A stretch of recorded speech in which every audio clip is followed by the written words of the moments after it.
నమస్కారం వార్తలకు స్వాగతం ముందుగా ముఖ్యాంశాలు తిరుపతి నగరపాలక సంస్థ ఆధ్వర్యంలో భిక్షగాళ్ల పరివర్తన కోసం ఏర్పాటు చేసిన పునరావాస కేంద్రాన్ని సద్వినియోగం చేసుకోవాలి పిలుపునిచ్చిన నగరపాలక సంస్థ కమిషనర్ మౌర్య మేకలను గొర్రెలను చోరీ చేసే 5 సభ్యుల ముఠా అరెస్ట్ 6,72,000 విలువగల 45 గొర్రెలు మేకలు 2 ద్విచక్ర వాహనాలు ఓ కారు స్వాధీనం వెల్లడించిన తిరుపతి రూరల్ డీఎస్పీ ప్రసాద్ ప్రతి శనివారం ఉదయం గోవింద నామాలతో మారుమోగుతున్న తిరుపతి పురవీధులు మేళ తాళాలు మంగళ వాయిద్యాల నడుమ తిరువీధులలో వైభవంగా నగర సంకీర్తన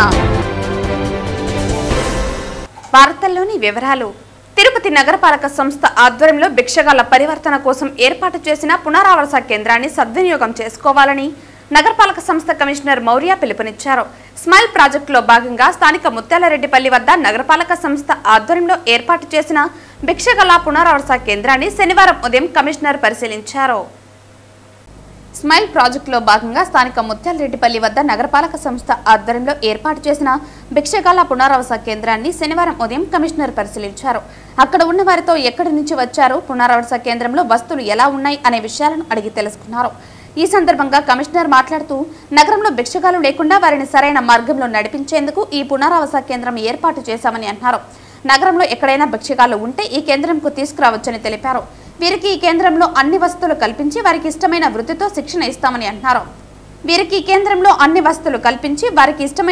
శిక్షణ ఇస్తామని అన్నారు. అనంతరం వారు తిరిగి భిక్షాటన చేయకుండా వారి కాళ్ల మీద వారు నిలబడేలా శిక్షణ ఇచ్చి పంపుతామని అన్నారు. నగరంలో ఎక్కడైనా భిక్షగాళ్లు ఉంటే వారిని ముత్యాలరెడ్డిపల్లిలోని పునరావాస కేంద్రానికి తీసుకురావాలని కమిషనర్ పిలుపునిచ్చారు. అనంతరం ముత్యాలరెడ్డిపల్లి వద్ద గల పార్కును పరిశీలించారు. పార్కులో పాడైన వ్యాయామ ఆట వస్తువులను మరమ్మతులు చేయించి శుభ్రంగా ఉంచాలని అధికారులను ఆదేశించారు. కమిషనర్ వెంట డిప్యూటీ కమిషనర్ అమరయ్య, ఇంజనీరింగ్ అధికారులు పాల్గొన్నారు.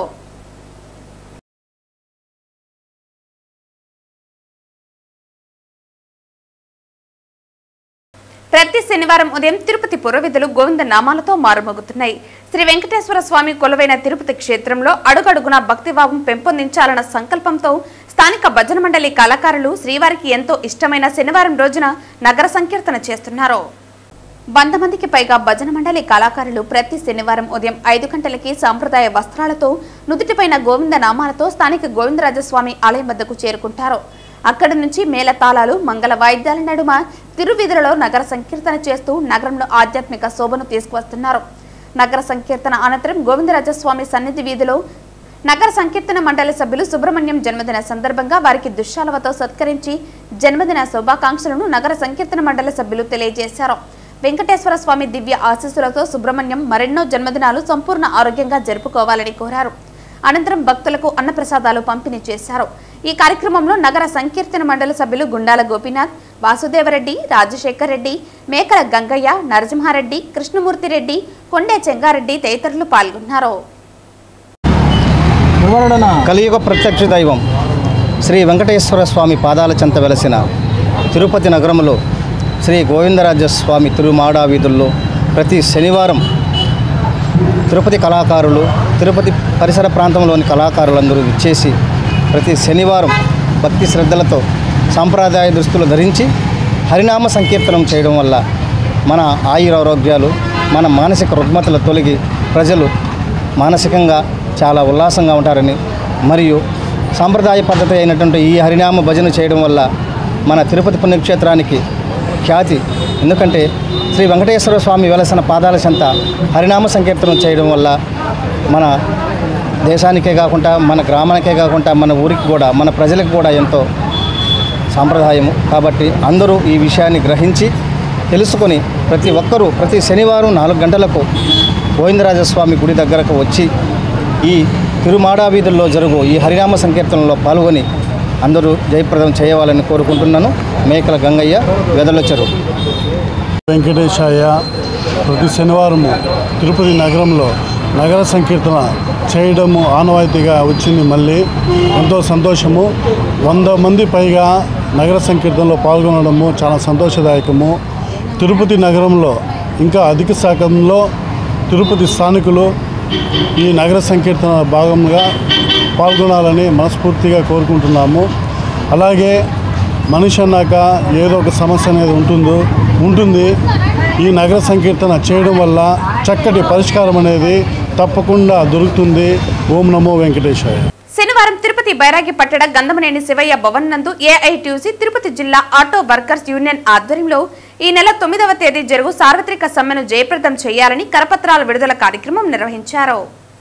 ఈ కార్యక్రమానికి ముఖ్య అతిథిగా జిల్లా కార్యదర్శి కేదారి రాధాకృష్ణ, ఆటో యూనియన్ జిల్లా అధ్యక్షులు పురుషోత్తం రెడ్డి, ప్రధాన కార్యదర్శి శివ హాజరై మాట్లాడుతూ కేంద్రంలో అధికారంలోకి వచ్చిన బీజేపీ ప్రభుత్వం దేశవ్యాప్తంగా రవాణా రంగాన్ని కార్పొరేట్ కంపెనీలకు తీసుకురావడానికి ప్రయత్నిస్తోందని, అందులో భాగమే ఉబర్, ర్యాపిడ్, ఓలా లాంటి ఆన్లైన్ బుకింగ్ కంపెనీలను ప్రోత్సహిస్తూ స్వయం ఉపాధి రంగమైన రవాణా రంగాన్ని నిర్వీర్యం పరుస్తోందని అన్నారు.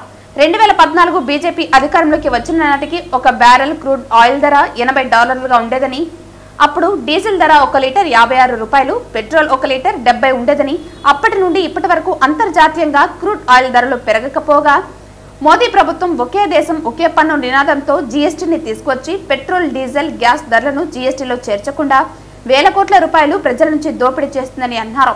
2014 బీజేపీ అధికారంలోకి వచ్చే నాటికి రోడ్డు ప్రమాదాలు సంఖ్య ఎక్కువగా ఉండేది. 2015 నుండి 2024 వరకు రోడ్డు ప్రమాదాలు గణనీయంగా తగ్గిన, అప్పుడు ఒక్క ఆటోకి థర్డ్ పార్టీ ఇన్సూరెన్స్ $1400 ఉండగా ఇప్పుడు $7000 అయిందని తెలిపారు. ప్రమాదాలకు తగిన ఇన్సూరెన్స్ తగ్గించకుండా భారీగా పెంచి ఇన్సూరెన్స్ కంపెనీలకు వేల కోట్ల రూపాయలు దోచుకునే విధంగా ప్రభుత్వం సహకరించిందని అన్నారు. పెట్రోల్, డీజిల్ ధరలు విపరీతంగా పెరగడంతో నిత్యావసర సరుకుల ధరలు విపరీతంగా పెరిగి ప్రజల కొనుగోలు శక్తి క్షీణించిందన్నారు. అధికారంలోకి వస్తే నల్లధనం తెచ్చి ప్రతి పేద కుటుంబానికి 15 లక్షల రూపాయలు బ్యాంక్ అకౌంట్లో వేస్తామని మోసం చేసిందని అన్నారు.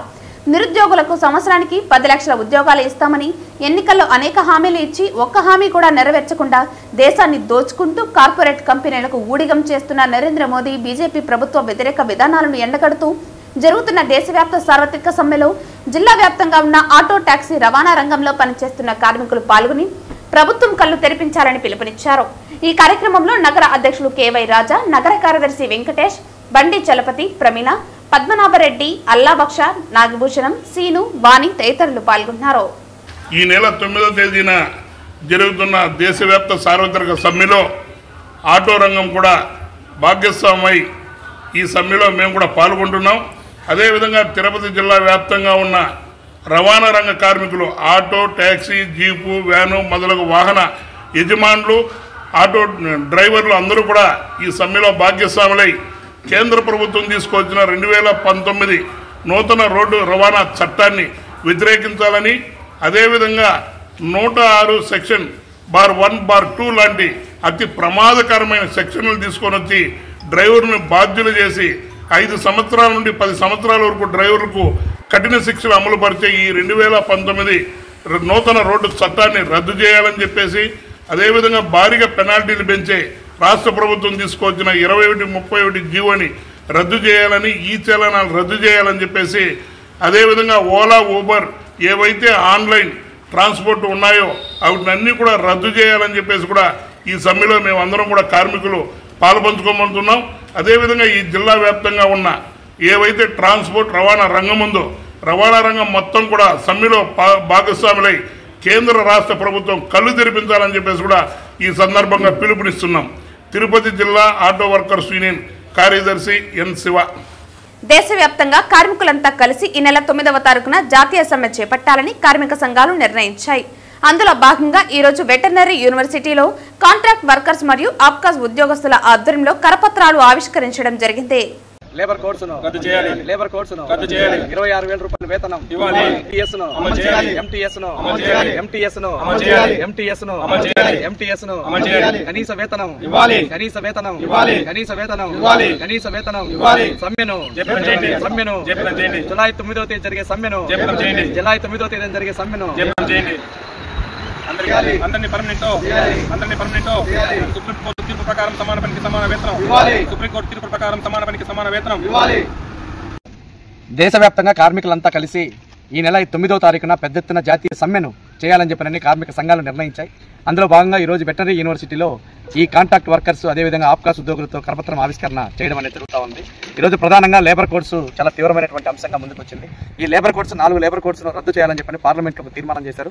బ్రిటిష్ ప్రభుత్వంలో ఉన్నటువంటి అన్ని కూడా లేబర్ కోడ్స్ను రద్దు చేయబోతా ఉన్నారు. దాదాపు 48 ఉన్నటువంటి లేబర్ కోడ్స్ను 28 లేబర్ కోడ్స్ను రద్దు చేసి ఈరోజు కార్మికులకు హాని కలిగించే విధంగా ఈరోజు వ్యవహరించబోతా ఉన్నారు. ఇది సరైనటువంటి పద్ధతి కాదని చెప్పని విజ్ఞప్తి చేస్తున్నాం. ఈ లేబర్ కోడ్స్ కనుక రద్దు అయితే కార్మికుల యొక్క రక్త మాంసాలను పట్టి పీడించి కార్పొరేట్ కంపెనీలకు అమ్ముకోవడమే తప్ప వేరే మార్గం కనిపించట్లేదు. ఈరోజు ఆ కార్పొరేట్ కంపెనీల కోసం ఈరోజు ఒక పెద్ద ఎత్తున ప్రయత్నం జరగబోతా ఉంది. అందులో భాగంగానే ఈరోజు లేబర్ కోడ్స్ తీసుకురావడం అనేది జరిగింది. కాబట్టి ఈ లేబర్ కోడ్స్ రద్దు చేయాలని చెప్పని సిఐటియు అదేవిధంగా మిగతా అన్ని సంఘాలు కలిపి ఈరోజు పెద్ద ఎత్తున కరపత్రం ఆవిష్కరణలు ఆందోళన కార్యక్రమాలు నిర్వహించడం అనేది జరుగుతూ ఉంది. కాబట్టి ఈ లేబర్ కోడ్స్ కనుక అమలు అవుతే ఈ దేశంలో ఉన్నటువంటి కార్మిక వర్గం చాలా తీవ్రమైనటువంటి ఇబ్బందులు గురి కావాల్సినటువంటి పరిస్థితి ఏర్పడిపోతా ఉంది. కాబట్టి తక్షణమే లేబర్ కోడ్స్ రద్దు చేయాలి, కార్మిక చట్టాల్లో ఎటువంటి మార్పులు తీసుకురావద్దని చెప్పి అనేది ఈరోజు విజ్ఞప్తి చేస్తాను. దాదాపు భారతదేశ వ్యాప్తంగా దాదాపు 18 కోట్ల మంది ఈరోజు కార్మికులంతా కూడా గలమిప్పబోతా ఉన్నారు. కాబట్టి ఇప్పటికైనా మోడీ ప్రభుత్వం దిగి రావాల్సినటువంటి అవసరం ఉంది. మోడీ కార్పొరేట్ ప్రపంచానికి కార్పొరేట్ వత్తాసు పలుకుతూ ఈరోజు చాలా తీవ్రమైనటువంటి ఇబ్బందులు గురి చేస్తా ఉన్నాడు. కాబట్టి ఇట్లాంటి ఏవైతే కార్మిక చట్టాలు ఉన్నాయో ఆ చట్టాలను పూర్తి స్థాయిలో రద్దు చేయాలని చెప్పి అనేది ఈరోజు సిఐటిగా డిమాండ్ చేస్తాను. దీనికోసం 9వ తేదీ జరిగే సమ్మెలో అందరూ కూడా పాల్గొని విజయవంతం చేయాలని చెప్పి విజ్ఞప్తి చేస్తాను. చంద్రగిరి మాజీ ఎమ్మెల్యే చెవిరెడ్డి భాస్కర్ రెడ్డి అక్రమ అరెస్టుకు నిరసనగా ఎర్రవారిపాలెంలో వైఎస్ఆర్సీపీ నేతలు రోడ్డెక్కారు.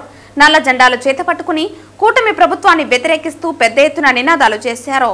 అక్రమ కేసులతో తమ నాయకుడు చెవిరెడ్డిని ఆయన బిడ్డ చెవిరెడ్డి మోహిత్ రెడ్డిలను వేధింపులకు గురి చేయడం దుర్మార్గమని తెలిపారు.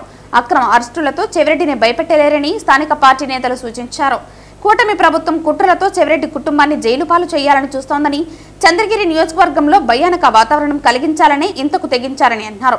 జగనన్న సైనికులను భయపెట్టాలని చూస్తే భయపడేవారు ఎవ్వరూ లేరని నేతలు అంటున్నారు. చెవిరెడ్డి అక్రమ అరెస్టుపై చంద్రగిరి ప్రజలు కన్నీరు పెట్టుకుంటున్నారని, ఆ కన్నీటిలో కూటమి ప్రభుత్వం కొట్టుకుపోవటం ఖాయమన్నారు. కూటమి ప్రభుత్వం ఇచ్చిన హామీలను పక్కన పెట్టి కక్ష సాధింపులకు పాల్పడుతోందని విమర్శలు చేశారు. పోలీసులు సైతం తప్పుల మీద తప్పులు చేస్తూ రెడ్ బుక్ రాజ్యాంగాన్ని అమలు చేస్తున్నారే తప్ప ప్రజాస్వామ్యాన్ని కాపాడటం లేదని వ్యాఖ్యానించారు. ప్రజల్లో తిరుగుబాటు మొదలై కూటమి ప్రభుత్వం కూలిపోవటం ఖాయమని హెచ్చరించారు. చెవిరెడ్డి బయటకు వచ్చేంత వరకు పోరాటం ఆగదని, ఆయన చేసిన మంచిని ప్రజలు అందరూ గుర్తు చేసుకుంటున్నారని నేతలు స్పష్టం చేశారు. ఎర్రవారిపాలెం మండల కేంద్రంలో పెద్ద ఎత్తున గుమికూడి పార్టీ నేతలు కార్యకర్తలు ప్రభుత్వ తీరును ఎండగట్టారు.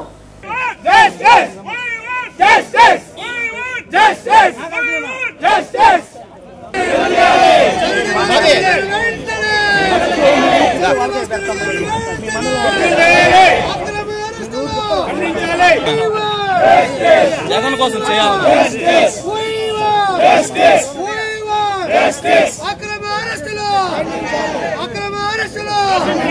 అంబేద్కర్ రాజ్యాంగం ముద్దు, రెడ్ బుక్ రాజ్యాంగం వద్దు, అంబేద్కర్ రాజ్యాంగం ముద్దు, రెడ్ బుక్ రాజ్యాంగం వద్దు. ఈ నెల 9వ తారీఖున వైఎస్ఆర్సీపీ అధినేత జగన్మోహన్ రెడ్డి పూతలపట్టు నియోజకవర్గంలోని బంగారుపాళ్యం మార్కెట్ యార్డ్ దగ్గరికి మామిడి రైతులకు చంద్రబాబు ప్రభుత్వం చేస్తున్న ద్రోహాన్ని ప్రజలకు తెలియజేయడానికి, రైతుల కన్నీళ్లు తొడవడానికి వస్తున్న సందర్భంగా పెద్ద ఎత్తున కార్యకర్తలు, అభిమానులు బంగారుపాళ్యం చేరుకోవాల్సిందిగా ఉమ్మడి చిత్తూరు జిల్లా వైఎస్ఆర్సీపీ అధ్యక్షులు భూమన కరుణాకర్ రెడ్డి పిలుపునిచ్చారు. వైఎస్ఆర్ కాంగ్రెస్ పార్టీ ఉమ్మడి చిత్తూరు జిల్లా కార్యవర్గ సభ్యులకి, ప్రధాన కార్యదర్శులకి, ఉపాధ్యక్షులకి, కార్యవర్గ సభ్యులకి, అలాగే జిల్లా వ్యాప్తంగా ఉన్న అనుబంధ విభాగాల అధ్యక్షులకి, అందులో ఉన్న కార్యదర్శులకి, ప్రధాన కార్యదర్శులకి, కార్యవర్గ సభ్యులకి, మన పార్టీలో ఉన్నటువంటి ముఖ్య నేతలు, కార్యకర్తలు జగనన్న కోసమని అవిశ్రాంతం కష్టపడేటువంటి ప్రతి ఒక్కరికి కూడా వినయపూర్వకమైనటువంటి నమస్కారాన్ని తెలియజేస్తూ, ఈ నెల 9వ తారీఖున మన ప్రియతమ నాయకుడైన జగన్మోహన్ రెడ్డి గారు ఈ నెల 9వ తారీఖున పూతలపట్టు నియోజకవర్గంలోని బంగారుపాళ్యం మార్కెట్ యార్డు దగ్గరికి మామిడి రైతులకు చంద్రబాబు గారి ప్రభుత్వం చేస్తున్నటువంటి ద్రోహాన్ని ప్రజలకు తెలియపరచడానికి, అక్కడ రైతులు పడుతున్నటువంటి ఆ రైతుల కన్నీళ్లను తొడవటానికి వస్తున్న సంగతి మీకు అందరికీ కూడా తెలిసిందే. మనమందరము కూడా మన నాయకుడు వస్తున్నటువంటి ఈ కార్యక్రమంలో పెద్ద ఎత్తున జగన్మోహన్ రెడ్డి గారిని అభిమానించేటువంటి ప్రతి ఒక్కరు కూడా పోతలపట్టు నియోజకవర్గంలోని బంగారుపాళ్యంకు ఉదయం 9:30-10 లోపల చేరుకోవాల్సిందిగా అందరినీ కూడా కోరుకుంటున్నాను. అధ్యక్షునిగా మీరందరూ కూడా మన నాయకుడి పట్ల మీకున్నటువంటి ప్రేమను అభిమానాన్ని, మన నాయకుడు మామిడి రైతులకు చంద్రబాబు గారు చేస్తున్నటువంటి వంచనకు వ్యతిరేకంగా ఆయన చేస్తున్నటువంటి ఆ పోరాటానికి మద్దతు పలికటానికి మీరందరూ కూడా తరలి రావాల్సిందిగా, వేలాదిగా తరలి రావాల్సిందిగా మిమ్మల్ని అందరినీ కూడా ప్రార్థిస్తున్నాను. పలమనేరు పట్టణంలోని వైఎస్ఆర్ కాంగ్రెస్ పార్టీ కార్యాలయానికి మాజీ మంత్రి పెద్దిరెడ్డి రామచంద్రారెడ్డి విచ్చేశారు. ఆయనకు మాజీ ఎమ్మెల్యే వెంకటేగౌడ నాయకులు ఘన స్వాగతం పలికారు. ఈ నెల 9వ తేదీ వైఎస్ జగన్మోహన్ రెడ్డి పూతలపట్టు మండలం బంగారుపాళ్యం వస్తున్న నేపథ్యంలో వైఎస్ఆర్ పార్టీకి చెందిన నాయకులు, కార్యకర్తలు ఆంధ్రప్రదేశ్ సరిహద్దు ప్రాంతం నుండి రోడ్డు మార్గాన బంగారుపాళ్యం చేరుకుంటారని, నియోజకవర్గ నాయకులు, కార్యకర్తలు ఆయన్ను వెన్నంటే ఉండి ప్రజలకు ఎలాంటి ఇబ్బందులు కలగకుండా చర్యలు మనమే తీసుకోవాలని సూచించారు. బంగారుపాళ్యం మామిడి రైతులకు గిట్టుబాటు ధరలు లేక అనేక ఇబ్బందులు పడుతున్నారని, వారికి అండగా ఉండి రాష్ట్ర ప్రభుత్వం మామిడి రైతులకు గిట్టుబాటు ధరలు కల్పించే విధంగా ఒత్తిడి తీసుకువస్తారని, జగన్మోహన్ రెడ్డి వారికి అండగా ఉంటారని తెలిపారు.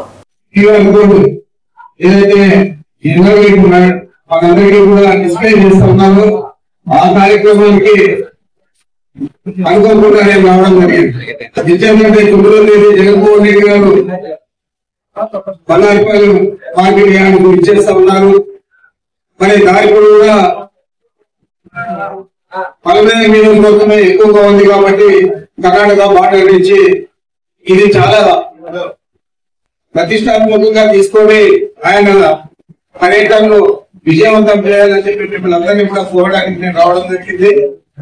ఈ సందర్భంగా మనం బాబుష్టి మోసం గ్యారంటీ కార్యక్రమాన్ని కూడా ఈరోజు మీ అందరి సమక్షంలో జరుపుకోవడం నాకు సంతోషంగా ఉంది. తప్పకుండా ఈ కార్యక్రమాన్ని ఇప్పటికే మీ మాజీ శాసనసభ్యులు, ఇన్ఛార్జి పలమనేరు నియోజకవర్గం వారి ఆధ్వర్యంలో నియోజకవర్గ స్థాయిలో జరిగింది. ఇప్పుడు మండల స్థాయిలో కూడా ఈరోజు జరుగుతూ ఉన్నాయి. దీన్ని గ్రామ స్థాయికి తీసుకుపోవాల మండల పార్టీ కన్వీనర్లు, తర్వాత అభివృద్ధి శాసనసభ్యులు కూడా ఆ గ్రామాలు పర్యటించే విధంగా మనం ఇదంతా కూడా 4 వారాలలో పూర్తి చేయాలని చెప్పి ఏదైతే మన నాయకుడు జగన్మోహన్ రెడ్డి గారు ఆదేశాలు ఇచ్చారు, ఆ ఆదేశం ప్రకారం తప్పనిసరిగా దీన్ని గ్రామాలకు తీసుకుపోవాలా. దీన్ని బాగా మనం అమలు చేయగలిగితే దీని ఫలితం తప్పనిసరిగా వైఎస్ఆర్ కాంగ్రెస్ పార్టీ విజయానికి అన్ని రకాల కూడా ఉపయోగపడుతుంది. 9వ తేదీ మాత్రం మనం బార్డర్ నుంచి 8 గంటల కల్లా వారు వస్తారు. బాగా 6-7 గంటల కల్లా అక్కడి నుంచి ఈ కార్యక్రమం విజయవంతం చేసేదానికి అందరూ కూడా కృషి చేయాలా. తప్పనిసరిగా మేము కృషి చేసాం. జగన్మోహన్ రెడ్డి ఇంటి నుంచి ఇంటి వెళ్ళిపోయాంలే అని చెప్పి కాకుండా వారు ఎందుకంటే మనం బంగారుపాళ్యంలో తప్పుకోవాలని చెప్పి ఆ కార్యక్రమాన్ని కార్యకర్తలు, మిత్రులు అందరూ కూడా విజయవంతం చేయాలని మిమ్మల్ని కోరుకుంటూ ఇలాంటి అవకాశం. మేకలను, గొర్రెలను చోరీ చేసే 5 సభ్యుల ముఠాను అరెస్టు చేసి 6,72,000 విలువ గల 45 గొర్రెలు, మేకలు, 2 ద్విచక్ర వాహనాలు, ఓ కారు స్వాధీనం చేసుకున్నట్లు తిరుపతి రూరల్ డీఎస్పీ ప్రసాద్ వెల్లడించారు. తిరుచనూరు, చంద్రగిరి, ఆర్సీపురం, రేణిగుంట, ఏర్పేడు, వడమలపేట ప్రాంతాలలో చోరీ చేసిన 8 కేసుల్లో రికవరీ చేశారు. మంగళం ఎస్వీసీఈ కళాశాల వద్ద 2 గొర్రెలను కారులో తీసుకువెళ్తూ ఉండగా తిరుచనూరు పోలీసులకు పట్టుబడ్డారు. పోలీసుల విచారణలో 12 మంది రైతుల నుండి 45 గొర్రెలను నిందితులు కాజేశారు. పోలీసులకు పట్టుబడ్డ వారు ఏనుగుదాటి మణికంఠ, చల్లా మధు, అవిలాల జయకృష్ణ, పక్కల నవీన్ కుమార్, నెన్నూరు నితిన్లుగా గుర్తించారు. నిందితులను అరెస్టు చేసి రిమాండ్కు తరలించారు. ఈ విలేకరుల సమావేశంలో వివరాలను సిఐ సునీల్ కుమార్ తో కలిసి తిరుపతి రూరల్ డీఎస్పీ ప్రసాద్ వెల్లడించారు. తిరుచానూరు పోలీస్ స్టేషన్ పరిధిలో ఈ రైతుల దగ్గర ఈ పశువులు మేపుకునే రైతులు, చిన్న సన్నకారు రైతులు ఉన్నారు. వీళ్ళు పొలాల్లోనూ వాళ్ళ ఇళ్ల దగ్గర పెట్టుకొని మేకలను, గొర్రెలను పెంచుకుంటున్న ఈ పరిస్థితుల్లో ఒక దొంగల ముఠ, ఒక 5 వీళ్ళు రేణిగుంటలో ఉన్నారు. వీళ్ళు అందరూ కలిపి ఒక 5 మంది ఉన్నారు. ఒక పథకం ప్రకారం అక్కడ ఈ గొర్రెలు ఉన్న షెడ్స్ ఉంటాయి కదా, అందుట్లో 1-2 గొర్రెలను అట్లా దొంగతనం చేయటం స్టార్ట్ చేశారు. ఈ Tanapalli cross, Tiruchanur police station limits లో తనపల్లి క్రాస్ నల్లమాని కాలువలో జె చంద్రశేఖర్ రెడ్డి అనే రైతు, ఆయన ఇంటి ముందున్న ఈ గొర్రెల దొడ్లో నుంచి 2 మేకలను ముందు దొంగతనం చేస్తే మొన్న 25వ తారీఖు తిరుచానూరు పోలీస్ స్టేషన్ లో కంప్లైంట్ ఇవ్వడం జరిగింది. ఆ కేసుని ఆధారంగా చేసుకొని ఇక్కడ తిరుచానూరు పోలీస్ స్టేషన్ లో ఉన్న సిబ్బంది, ఇన్స్పెక్టర్ గారు, వాళ్ళ ఎస్ఐ సాయినాథ్, కానిస్టేబుల్స్ ప్రసాద్, ప్రభాకరు, వీళ్ళు ఇన్ఫర్మేషన్ పెట్టుకొని వాళ్ళని నిఘా పెట్టేసి పట్టుకోవడం జరిగింది. మొన్న ఎస్విసి కాలేజీ రూట్లో ఒక కారులో ఈ గొర్రెలను తీసుకొని వెళుతుంటే వీళ్ళు వెంటాడి పట్టుకున్నారు. మొత్తం వీళ్ళని విచారిస్తే 6 పోలీస్ స్టేషన్ల పరిధిలో, ఒకటి తిరుచానూరు పోలీస్ స్టేషన్లో ఒక 3 కేసులు, ఆర్సి రామచంద్రాపురం ఒకటి, చంద్రగిరి పోలీస్ స్టేషను, వడమాలపేట, రేణిగుంట, ఏర్పేడు, ఇట్లా 6 పోలీస్ స్టేషన్ల పరిధిలో దాదాపు 8 కేసుల్లో 45 గొర్రెలను మేకలను వీళ్ళు దొంగతనం చేసినట్టుగా వీళ్ళ దగ్గర నుంచి గొర్రెలని రికవరీ చేయడం జరిగింది. అట్లనే వీళ్ళతో పాటు 2 మోటార్ సైకిళ్ళు, ఒక కారు కూడా సీజ్ చేయడం జరిగింది. మొత్తం వాల్యూ 6,72,000 రూపాయల విలువ చేసే ఈ గొర్రెలను రికవరీ చేసి మళ్ళీ తిరిగి రైతులకు అప్పచెప్పడం జరుగుతుంది. ఈ కేసులో రైతులు కష్టార్జితం అందరికీ తెలిసిందే. వాళ్ళకి జరిగిన ఈ నష్టాన్ని అది ఒక ఛాలెంజింగ్ గా తీసుకొని ఎస్పీ గారు ఉత్తర్వుల మేరకు సిబ్బంది, ఇన్స్పెక్టర్ గారు, తర్వాత వాళ్ళ ఎస్ఐ సాయినాథ్ వాళ్ళ ఆధ్వర్యంలో కష్టపడి వాళ్ళని పట్టుకొని వాళ్ళకి రికవరీ ఇప్పించడం జరిగింది. దీని మూలంగా ఎస్పీ గారు కూడా సిబ్బందిని అభినందించి వాళ్ళకి రివార్డులు ప్రకటించడం జరిగింది. వార్తలు ముగించే ముందు ముఖ్యాంశాలు మరోసారి. తిరుపతి నగరపాలక సంస్థ ఆధ్వర్యంలో భిక్షగాళ్ల పరివర్తన కోసం ఏర్పాటు చేసిన పునరావాస కేంద్రాన్ని సద్వినియోగం చేసుకోవాలి, పిలుపునిచ్చిన నగరపాలక సంస్థ కమిషనర్ మౌర్య. మేకలను, గొర్రెలను చోరీ చేసే 5 సభ్యుల ముఠా అరెస్ట్. 6,72,000 విలువ గల 45 గొర్రెలు, మేకలు, 2 ద్విచక్ర వాహనాలు, ఓ కారు స్వాధీనం, వెల్లడించిన తిరుపతి రూరల్ డీఎస్పీ ప్రసాద్. ప్రతి శనివారం ఉదయం గోవింద నామాలతో మారుమోగుతున్న తిరుపతి పురవీధులు. మేళ తాళాలు, మంగళ వాయిద్యాల నడుమ తిరువీధులలో వైభవంగా నగర సంకీర్తన. ఈ వార్తలు ఇంతటితో సమాప్తం. తిరిగి వార్తల్లో మళ్ళీ కలుద్దాం. అంతవరకు సెలవు. నమస్కారం.